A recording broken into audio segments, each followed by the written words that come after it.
Hello, welcome back once again, all of you. Now, Unit 2 course has been started. It's me, Bhupen Pratap Singh, your SST teacher. Now, chapter number 1 in SST, class 7th of Unit 2. That is chapter number 8, Popular Beliefs and Religious Debates. So, without wasting time, come on chapter, all of you. देखिए क्या कह रहा है chapter. कह रहे हैं the medieval period witness the emergence and blending of various cultures.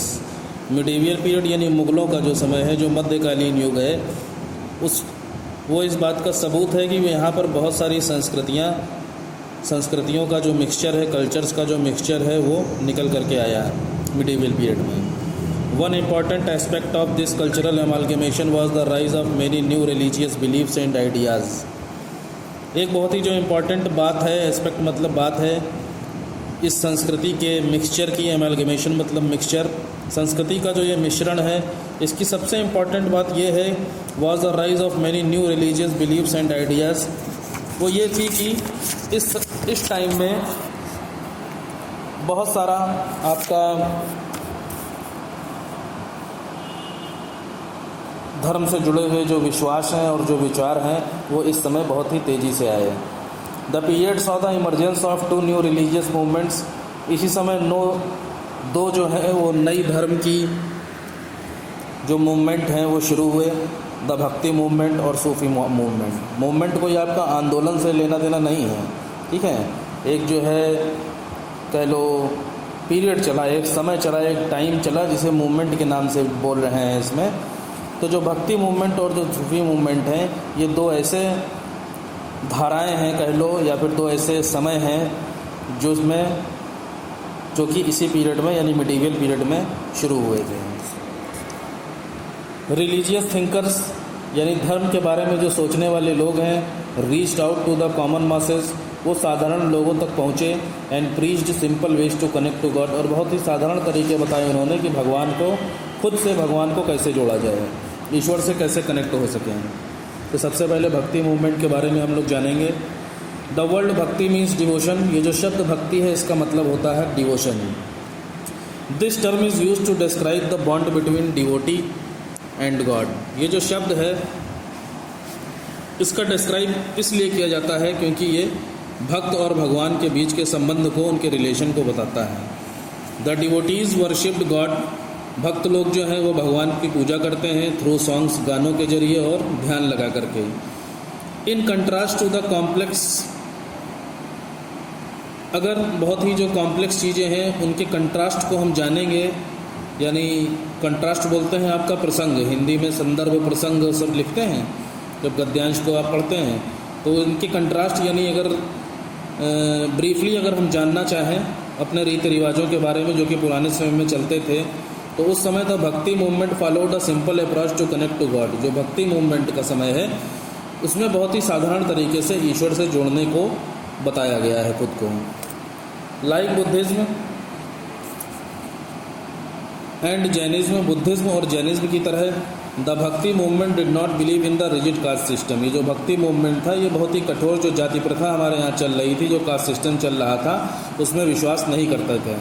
भक्ति movement यानी भक्ति पीरियड जब चल रहा था, उस समय बहुत ही कठोर, बहुत ही मुश्किल जो कास्ट सिस्टम था, जाति प्रथा था, लोगों को जाति के नाम पर बांट दिया गया था, उसमें ये विश्वास नहीं करता था. दैट सेग्रीगेटेड पीपल, जिससे कि लोग अपने आप को हीन समझते थे, या लोगों के साथ जो भेदभाव होता था कास्ट सिस्टम के जरिए, उसमें ये भक्ति मूवमेंट बिलीव नहीं करता था.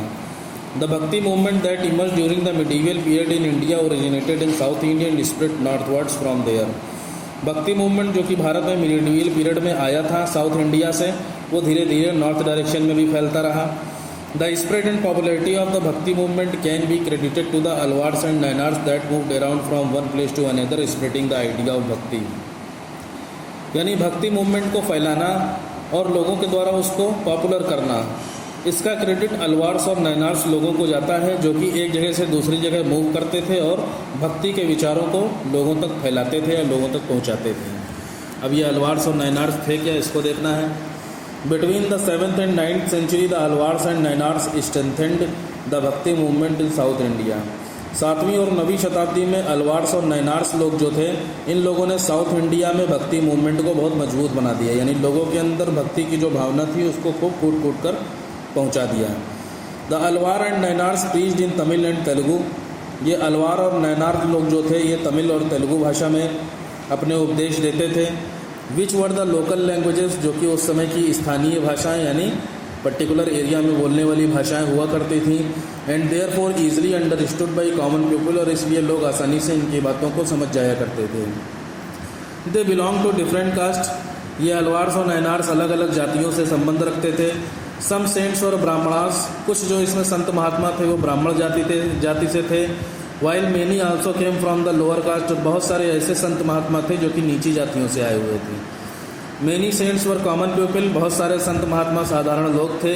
Who previously worked as farmers and artisans, जो कि पहले किसानों और कलाकारों के रूप में काम किया करते थे। There were also many women saints, बहुत सारी महिला महात्मा या संत भी थीं, जैसे कि Alvar saint poet Andal and the Nayanar saint Karaikal Ammaiyar. महिलाओं में अलवार अगर संत महात्मा की बात करेंगे तो पोएट अंदल थी, और नैनार महात्मा की बात करेंगे महिला महात्मा की तो उनका नाम कराइकल अम्मायर था। ठीक है, इस तरीके की ये दो वुमेन सेंट थी। Alvar saints were the Tamil poet saints of South India. Alvar जो महात्मा थे, जो संत थे, वो तमिल के जो पोएट संत महात्मा थे साउथ इंडिया के, वहाँ से आए हुए थे। दे वर वैष्णविटीज़, ये अलवार्स लोग वैष्णविटीज़ ग्रुप के थे जो कि भगवान विष्णु के भक्त थे। The Nayanars were a group of 63 saints. Nayanars लोग 63 संत महात्माओं का एक अलग ग्रुप था, 63 संत महात्माओं का। Who were devoted to the Hindu god Shiva, जो कि हिंदू भगवान शिवा के भक्त थे। And were known as Shaivites, इसलिए इनको शैवटीज़ कहा जाता था, क्योंकि शिव भगवान को मानते थे तो इनको नैनार्स कहा जाता था, और जो अलवार्स थे वो विष्णु भगवान को मानते थे। तो Alvar and Nayanar saints roamed from one place to another. Alvar और नैनार जो संत महात्मा थे ये एक जगह से दूसरी जगह घूमा करते थे। सिंगिंग डिवोशनल सॉन्ग्स, जहाँ पर ये भक्ति के गीत गाया करते थे इन प्रेज ऑफ गॉड, भगवान को खुश करने के लिए। अब देखिए ये डिफरेंस दिया गया है थोड़ा सा अलवार्स और नैनार्स के बीच में। क्या कह रहे हैं अलवार्स में? They were the devotees of lord Vishnu, ये भगवान विष्णु के भक्त थे, और ये नैनार्स भगवान शिव के भक्त थे। देयर वर 12 अलवार्स थे who came from divergent background, जो कि अलग अलग बैकग्राउंड से आए हुए थे। नैनार 63 थे जो कि अलग अलग जातियों से संबंध रखते थे। Periyalvar, Andal and Nammalvar were well known Alvar saints. ये कुछ अलवर संत महात्मा हैं, इनके नाम दिए गए हैं आपको। ये बहुत ही प्रसिद्ध अलवर संत महात्मा हैं। अपार, संबंदार, संदरार और Manikkavasagar were well known as Nayanar saint. ये नैनार संत महात्माओं के नाम दिए गए हैं। अब देखिए bhakti saints were also divided on the basis of sagun and nirgun. भक्ति जो पीरियड था उसके जो संत महात्मा थे वो सगुन और निर्गुण के आधार पर बटे हुए थे। सगुन और निर्गुण के आधार पर बटे हुए थे। द फॉलोअर्स ऑफ सगुन believe that God had a form. सगुन जो धारा थी, सगुन जो आपका बेस था, उसमें विश्वास किया जाता था कि ईश्वर का कोई शेप है, ईश्वर का एक आकार है। और जो निर्गुण फॉलोअर्स थे वो ऐसा विश्वास करते थे कि ईश्वर का कोई रूप नहीं है, वो किसी भी फॉर्म में मौजूद नहीं है। अब देखिए bhakti saints, as mentioned earlier bhakti saints came from all walks of life. जैसे कि आपको पहले ही बताया जा चुका है कि जो भक्ति के जो संत महात्मा थे वो जीवन के हर हिस्से से आए हुए थे, अलग अलग तरीके से उनके जीवन थे। देयर रोल इज़ सिग्निफिकेंट, उनका जो रोल था वो बहुत ही ज़्यादा इम्पॉर्टेंट था in spreading the notion of one God, कि सभी का ईश्वर एक है, इस बात को फैलाने के लिए उनका बहुत ही महत्वपूर्ण योगदान रहा, बहुत ही महत्वपूर्ण भूमिका रही। And that people could connect to God through true devotion, और इस वजह से ईश्वर लोगों को भगवान से तभी जोड़ा जा सकता है जब आपके अंदर सच्ची भक्ति हो। The bhakti saints are also strongly advocated the need for tolerance and among humans and religious. भक्ति के जो संत महात्मा थे इन लोगों ने बहुत ही मजबूती से इस बात की वकालत करी कि द नीड फॉर टॉलरेंस, कि सभी धर्मों में आज़ादी हो, अमंग ह्यूमन्स एंड रिलीजन्स, चाहे वो इंसान हो चाहे किसी के धर्म की बात हो, सबको टॉलरेंस होना चाहिए, सबको अपने अपने धर्म का प्रचार प्रसार करने की ज़रूरत होनी चाहिए, या सबको ऐसा करने की आज्ञा मिलनी चाहिए, ऐसी वकालत करी। Some important bhakti saints have been discussed in the following sections. कुछ बहुत ही महत्वपूर्ण भक्ति के जो संत महात्मा थे उनका डिस्कशन आपको नीचे के सेक्शन में दिया गया है।